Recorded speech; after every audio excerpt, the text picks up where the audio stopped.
అప్పుడు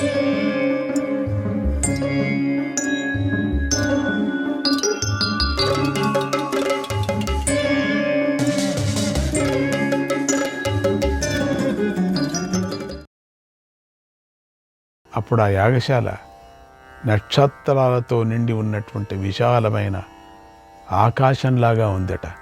వాళ్ళందరూ నక్షత్రాలతో మెరిచిపోతున్నారు, పడపడ పడపడ పడపడ అని. అందరూ తేజస్వంతులు. బుద్ధి మాత్రం పరమాత్ముడికే తెలుసు, మాత్రం కడవగా అందరూ ఉన్నారు. వేద పండితులైనటువంటి విప్రులతోనూ మహర్షులతోనూ చాలా ప్రకాశిస్తుంది. అక్కడ అందరూ వేదం వచ్చిన వారే ఉన్నారు, అందరూ నియమనిష్ఠులు పాటించేవారే ఉన్నారు. అటువంటి వాళ్ళే లోపలికి ప్రవేశం. అంత అద్భుతంగా యజ్ఞాన్ని చేస్తున్న ధర్మరాజు యొక్క సామర్థ్యాన్ని, సంపదను చూసి నారద మహర్షి ఎంతో సంతోషించాడు. అక్కడికి వచ్చిన రాజులందరినీ చూసి పూర్వం బ్రహ్మభవనంలో దేవతలు తమ అంశాలతో అవతరించే కథను గుర్తు చేసుకున్నాడు. వారే వీరు అని కూడా భావించాడు. మనస్సులో శ్రీహరిని స్మరించాడు. ఆయన కూడా తన ప్రతిజ్ఞను నిలబెట్టుకుంటూ క్షత్రియ వంశంలో జన్మించాడు అనుకున్నాడు. పూర్వం శ్రీ మహావిష్ణువు దేవతలతో మీరు భూలోకంలో జన్మించండి, పరస్పరం కలహించుకొని యుద్ధం చేసుకొని మరణించిన తర్వాత మళ్ళీ మీ లోకానికి చేరుతారు అన్నాడు. తర్వాత వారితో పాటు ఆయన కూడా యదుకులంలో జన్మించాడు కృష్ణుడు. నక్షత్రాల మధ్యలో చంద్రుడు ప్రకాశిస్తున్నట్లుగా శ్రీ మహావిష్ణువును భూమిపై అందక వృష్టి వంశాల్లో జన్మించి శౌర్యంతో వెలిగిపోయాడు. ఇంద్రుడితో కలిసి దేవతలందరూ ఆయన బాహుబలాన్ని మెచ్చుకున్నారు. స్వామి యొక్క శాపగ్రస్తుడో మొత్తానికి వీళ్ళ మధ్యలో పాపం పుట్టాడు శ్రీహరి.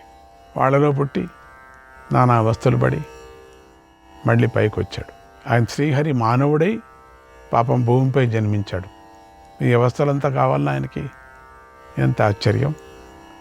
ఆయనే ఈ క్షత్రియులందరినీ సంహరిస్తాడు అని నారద మహర్షి అక్కడ ఉన్న వారందరినీ చూసి దేవలోకంలో జరిగిన గత చరిత్రను అంతా గుర్తు చేసుకో.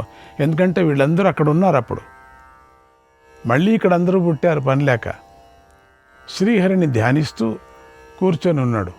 తర్వాత భీష్ముడు ధర్మరాజుతో, నాయనా ధర్మరాజా, యజ్ఞానికి వచ్చిన రాజులందరినీ గౌరవించాలి. ఇంకా ఆయనకు అదే తాపత్రయం చూడండి. తగని విధంగా వారిని సత్కరించి ఆదరించు. ఆచార్య మృత్యుజం చైవ సంయుజం చ యుధిష్ఠిర స్నాతకం చ ప్రియం ప్రాహుః షడర్ఘ్యార్హాన్ నృపం తథా. ఆచార్యుడు, రాజు, బంధువు, స్నాతకుడు, ప్రియమిత్రుడు, ఇలా ఈ 6 పూజ్యులు. అందరూ పూజించదగ్గవారు. జాగ్రత్త, ఇలాంటి వారిని 1 సంవత్సర కాలం కలవకపోతేనే పూజించాలి. అంటే 1 సంవత్సరం ఒకవేళ చూడకపోతే పూజించాలట, కలవకపోతేనే పూజించాలి. అలాంటిది మీరు ఎంతో కాలం తర్వాత ఇక్కడికి వచ్చారు కనుక వీరిని విశేషంగా పూజించాలి. వేరువేరుగా ఒక్కొక్కరికి అర్ఘ్యాన్ని ఇవ్వాలి. కనుక అర్ఘ్యం తీసుకొనిరా.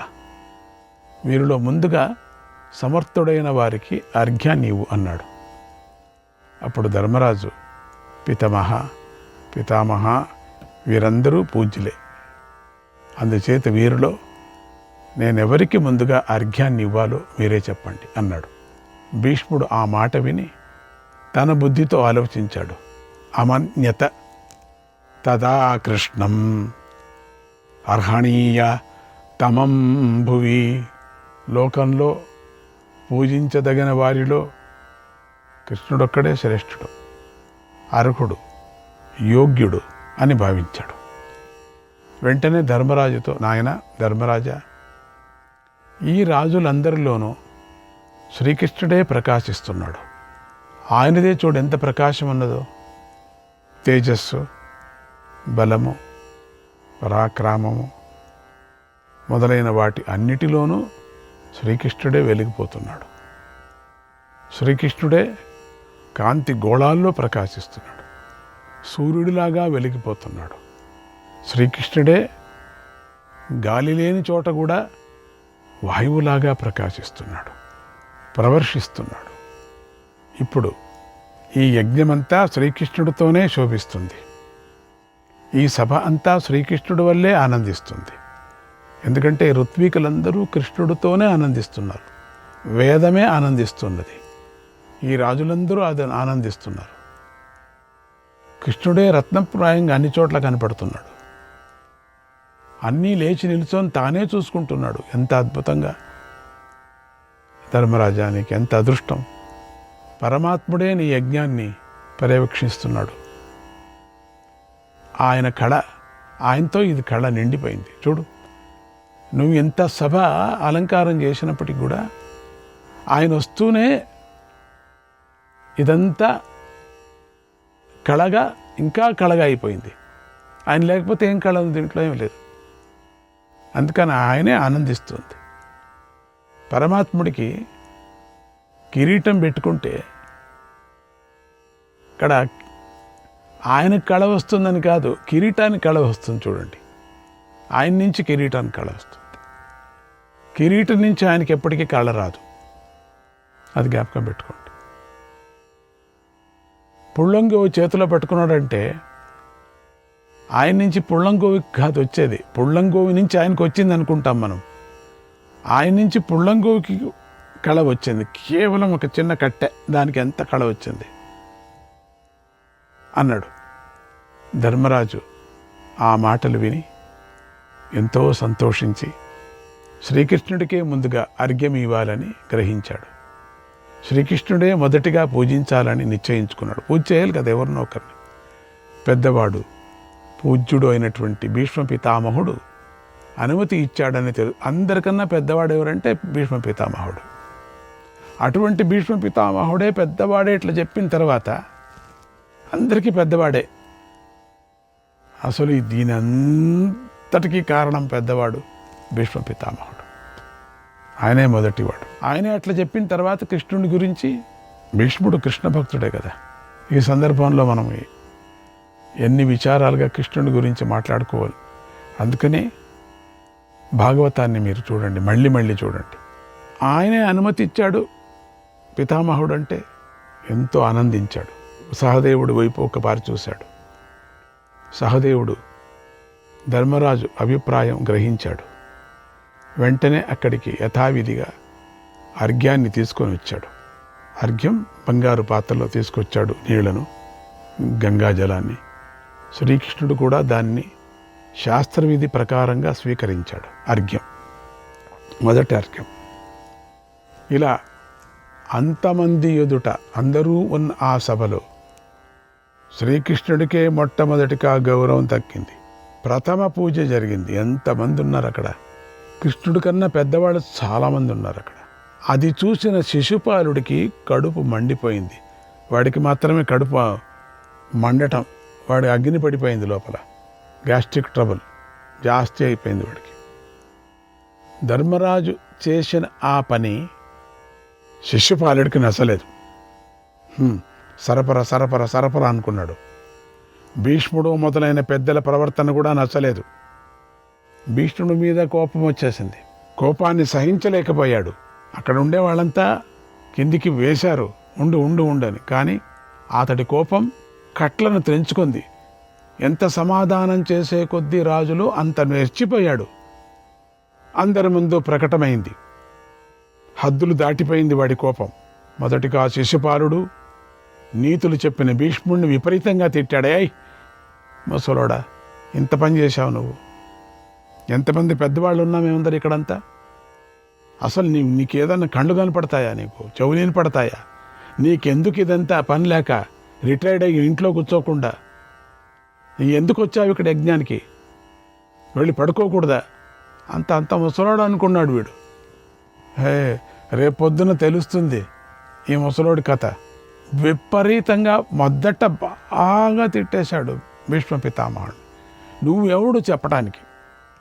నువ్వెవడు డైరెక్షన్స్ ఇవ్వటానికి? నన్ను అడిగింటే నేను చెప్పుకుంటూ ఉంటే కదా. పట్టను పెద్ద గలాట చేశాడు, అవమానం చేశాడు. ఆ తర్వాత కృష్ణుడికి పూజలు సత్కారాలు చేసినటువంటి ధర్మరాజును తిట్టాడు. ధర్మరాజా, నీ కనుక బుద్ధి లేదా? ఆ ముసలోడు కనుక బుద్ధి లేదు, ఏదో అయోమయం, ఈరోజో రేపో అయోమయంగా ఉన్నాడు, జ్ఞాపకం ఉందో లేదో వాడి దేశం తెలీదు. ఇట్లా ఈ విధంగా మనుషుల కన్నా హీనంగా తిట్టాడు భీష్మ పితామహుణ్ణి. అసలు వాడి దేశం ఏంటో వాడి పేరు అడగండి చూస్తాం, సరిగ్గా చెప్తాడో లేదో. ఆ విధంగా తిట్టాడు. ఆయన సలహా అడిగేది నువ్వు, ఏదో చిన్నప్పుడు పెరిగాననే దృష్టితో అంతా అడిగేది. నువ్వు పెద్ద అడగాలే, నువ్వు ఇప్పుడు మహారాజు పెద్దరాజు అయిపోతున్నావు ఇప్పుడు నువ్వు, నీకు తెలీదు అట్లా ఇట్లా అని ధర్మరాజుని తిట్టాడు. మొదట భీష్ముని బాగా తిట్టాడు, పితామహుడిని బాగా తిట్టిన తర్వాత ధర్మరాజు తట్టు తిరిగాడు. అస్సలు మీ నాన్న తెలుసా నీకు? నువ్వు పుట్టింది తెలుసా? మీ అమ్మ తెలుసా? మీ అమ్మ పుట్టింది తెలుసా? మీరు ఎట్లా పుట్టారని తెలుసా? అచ్చో అచ్చో అచ్చో. కడిగి పెట్టేశాడు, పంచపాండవులను కడిగాడు, భీష్మ పితామహుడిని కడిగాడు. తరువాత శ్రీకృష్ణుడినే నేరుగా తిట్టాడు. ముగ్గురు అయిన తర్వాత మూడో వాడు కృష్ణుడి మీద పడ్డాడు. శ్రీకృష్ణాయ పరమాత్మనే నమః 37వ అధ్యాయం. ఏ రాజసూయంలో హాయిగా జరిగి ఎంత బాగా చెప్పుకున్నాం కదా, బాగా ఎంత అద్భుతంగా ఉంది కదా. ఇది ఏంటి గలాట జరిగింది? కొన్ని సందర్భాల్లో జరుగుతాయండి. కోపాన్ని నిగ్రహించుకోలేక అందరినీ ఇలా తిట్టడం మొదలుపెట్టాడు. ధర్మరాజా, ఓ ధర్మరాజా, ఇక్కడ ఇంతమంది మహాత్ములు ఉన్నారు, నీ కళ్ళు కనపడలే? రాజులు ఉన్నారు తెలుసా నీకు? వాళ్ళ సంపత్తు నీకు తెలుసా? వాళ్ళ గౌరవం నీకు తెలుసా? వాళ్ళు ఎటువంటి వాళ్ళ ఇంట్లో వాళ్ళు ఉన్నారు తెలుసా? అదే ఇచ్చిందే ఈయన ధర్మరాజు. దాన్ని పొగుడుతున్నాడు వీడు.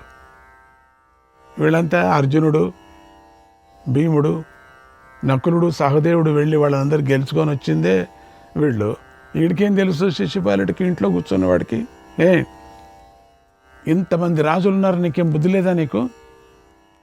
వాళ్ళకి కదా నువ్వు మొదట అర్ఘ్యం ఇవ్వాల్సింది. ఇంతమంది ఉండగా నీకు శ్రీకృష్ణుడే కనిపించాడా? నీకు తెలుసా ఇతడు రాజుగా తెలుసా నీకు?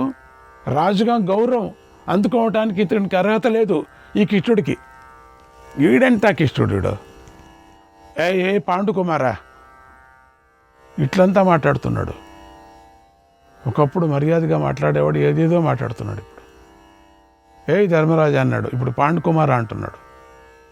నువ్వు నీ స్వార్థాన్ని చూసుకున్నావు, నీకు తెలుసా? అందుకే కృష్ణుడిని పూజించావు. కృష్ణుడు నీకు కావాలి కదా. బుద్ధివంతులైన మీరే ఇలా నడుచుకుంటే అలా? ఎంత బుద్ధి ఉంది నీకు? బుద్ధి లేని వాడిని పూజ చేయటమా? అసలు బతికించిందే కృష్ణుడు. శిశుపాలుడి కథ తెలిస్తే ముందు వస్తుంది, చెప్తానులేండి, టైం ఉందిలేండి. మీ ప్రవర్తన ఏమీ బాగలేదు. వదులుతాడా జనమేజయుడు? వదలడు కదా. తర్వాత చూసుకుందాం. ఈ సమస్య ముందుకు రావచ్చేమో, చూస్తాం. రాకపోయింది అనుకోండి, నేను చెప్తాను, నేను వదలను కదా, నేను చెప్పుకుంటాను ఎందుకు శిశుపాలుడికి ఎంత కోపం వస్తుందని. ధర్మరాయ, ధర్మము సూక్ష్మమైనది కదా, నువ్వు ధర్మం పేరు పెట్టుకున్నావు. ధర్మ సంగతి నీకు తెలుసా? ధర్మం సంగతి దాన్ని మీరు బాగా తెలుసుకోలేదు. ధర్మరాజు అని పేరు పెట్టుకొని ధర్మాన్నే తెలుసుకోలేకపోతున్నావు. అధర్మికుడా, ఏమో మహాయజ్ఞం చేశావని చెప్తున్నావు. అక్కడ మైకు పెట్టవలసిన పని లేదట. అటువంటి వాతావరణం నిర్మించారు.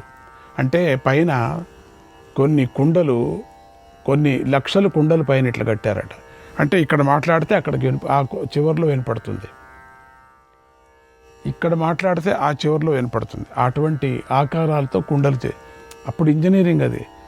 ఎవ్వరు ఏమి కూడా ఆ యాంగిల్లోనే వాళ్ళకు కుర్చీలు వేశారట. ఎవరెవరికి మైకులు కావాలా అని ఉంటుంది కదా, వాళ్ళకి ఆ యాంగిల్లోనే కుర్చీలు వేశారట. అంటే ఈ యాంగిల్లోనే వేస్తే వాళ్ళకి ఆ కుండ వాళ్ళకి ఇట్లా చూస్తూ ఉంటుంది. లేకపోతే అంత పెద్ద సభకు వినపడాలి కదా మాటలంతా కూడా. శిశుపాలుడు చెప్పిన ప్రతి మాట కూడా అందరికీ వినిపిస్తుంది. ప్రతి ఒక్కరి మాట వినిపిస్తుంది. ప్రతి ఒక్కరి సీటు అట్లనే చేశారట. అక్కడ ఇష్టం వచ్చినట్టు కూర్చోవటానికి వీల్లేదు. పురోహితుడు కూర్చోవాలంటే అర్చకుడు అక్కడే కూర్చోవాలి, ఆయన పండితుడు మహానుభావుడు. కృష్ణుడు ఎక్కడ కూర్చోవాలంటే, ధర్మరాయ ఎక్కడ ఉండాలంటే అక్కడే ఉండాలి. భీముడు మాత్రం అన్ని చోట్ల తిరుగుతుంటే ఆయన ఎక్కడ మాట్లాడినా వస్తుంది సౌండ్. ధర్మం సూక్ష్మమైంది కదా, నీకు సూక్ష్మమైనటువంటిది కదా. నీకు తెలుసా ధర్మం అంటే? ధర్మం అంటే నేర్చుకో నువ్వు. దాన్ని మీరు సరిగ్గా తెలుసుకోలేదు. ఎందుకంటే మీరు బాలురు, చిన్నవాళ్ళు, మీరు మూర్ఖులు, మీరు చిన్నవాళ్ళు. మీరు ఈ భీష్ముడి కన్నా, ఈ భీష్ముడు పెద్దాడు, ఇతడికి ఏళ్ళు వచ్చాయి. ఏం ప్రయోజనం ఏళ్ళు వచ్చినా కూడా? అయితే ఏం ప్రయోజనం ఇటువంటి మనుషులకి? ఎంత ఏజ్ వస్తేనేమి? అది చూడు, గడ్డం చూడు ఎంత పొడవుగా ఉందో. రెండోది ఏం తెలుసా మీకు? నాకు తెలుసు ఈ భీష్ముడిది. ఇతడికి జ్ఞాపక శక్తి లేదు తెలుసా? మర్చిపోయాడు అన్నీ. అసలు ఏం జరుగుతుందో అసలు యజ్ఞానికి వచ్చాడా లేదా కనుక్కోండి కావాలంటే, ఎక్కడికి వచ్చాడో అని. ఇతడి జ్ఞాపక శక్తి లేదు, ఇతడికి సూక్ష్మ దృష్టి అనేది లేదు. వినిందే 2 మాటలకి అడుగుతాడా అని, సరిగ్గా వినిపించదు. అంత అబద్ధం, అంత ఏదో తిడుతున్నాడు. ఏ భీష్మ, నువ్వు ఎవరినో సంతోష పెట్టాలని, ఎవరికో ప్రియం చేయాలని అనుకుంటే, అతడు ఆ కృష్ణుడు ఉన్నాడే, సత్పురుషులందరిలోనూ అవమానాన్ని పొందుతాడు. ఇది గుర్తుంచుకో. నువ్వేదో పెద్ద చేసేసావు ఆయన్ని కదా, కృష్ణుడిని. చూడు, అవమానాన్ని పొందుతారు అందరు ఎదురుగా. నువ్వు గౌరవం పొందని పెద్దవాడని చెప్పి అర్ఘ్యాన్ని మొదట ఇప్పించావు కదా, మా అందరికీ అవమానం చేశావు. ఇప్పుడు ఆయన అందరిలో అవమానం పొందుతాడు. ఇప్పుడు రాజులందరి మధ్యలోనూ ఈ కృష్ణుడు కూర్చోవలసిన వాడు కాడు. అసలు రాజేగాడు వీడు. ఇతడు రాజు కాడు. రాజులకి అర్ఘ్యం ఇవ్వాలి కదా. అందుచేత ఈ కృష్ణుడు రాజగౌరవాన్ని ఎలా పొందుతాడు? నువ్వు ఇచ్చినటువంటి గౌరవం ఎటువంటిది తెలుసా? రాజగౌరవం. మొదటి అర్ఘ్యం ఇచ్చావు. గౌరవం పొందటానికి ఇతడికి గల అర్హత ఏమిటి? ఇతని సర్టిఫికెట్ ఏమిటి? ఇతను ఎక్కడ పాస్ అయ్యాడు? ఏంటంటో అసలు ఇతడి యోగ్యత ఏమిటి? పోనీ నీ ప్రకారంగా ఆలోచిద్దాం. నువ్వు కృష్ణుడు వృద్ధుడు, పెద్దవాడు అనుకుంటే, కృష్ణుడి కన్నా వసుదేవుడు పెద్దవాడై ఉన్నాడు, వృద్ధుడై కూడా ఉన్నాడు వసుదేవుడు. వాళ్ళని విడిచిపెట్టి నాన్న శ్రీకృష్ణుడు ఎందుకు పూజించావు నువ్వు పని లేక? అలా కాకుండా నువ్వు కృష్ణుడిని నీ వెంట ఉంటే మిత్రుడుగా భావిస్తే, ద్రుపదుడు కూడా నీకు మిత్రుడే కదా. మరి ఆయన్ను పూజించుకోకుండా ఈ కృష్ణుడిని ఎందుకు పూజించావు? ద్రుపదుడిని ఎందుకు వదిలేశావు? నీకు పోని కృష్ణుడిని ఆచార్యుడిగా భావించావా? అలా అయితే ద్రోణుడు ఉన్నాడు కదా, ఆ ఆచార్యుని విడిచిపెట్టి ఈ కృష్ణుడు ఎందుకు అసలు ఏ యాంగిల్లో చూసావయ్యా నువ్వు? సరే, కృష్ణుడిని పృథ్వీజుడిగా భావించావా? పోన్లే. అయితే వేదవ్యాసుడు ఇక్కడే ఉన్నాడు కదా, ఆయన్ని ఎందుకు విడిచిపెట్టావు? శ్రీకృష్ణుడిని ఎందుకు పూజించావు? ఇక్కడే భీష్ముడు ఉన్నాడు. భీష్ముడు పురుషుల్లో ఉత్తముడు. శ్రీకృష్ణాయ పరమాత్మనే నమః.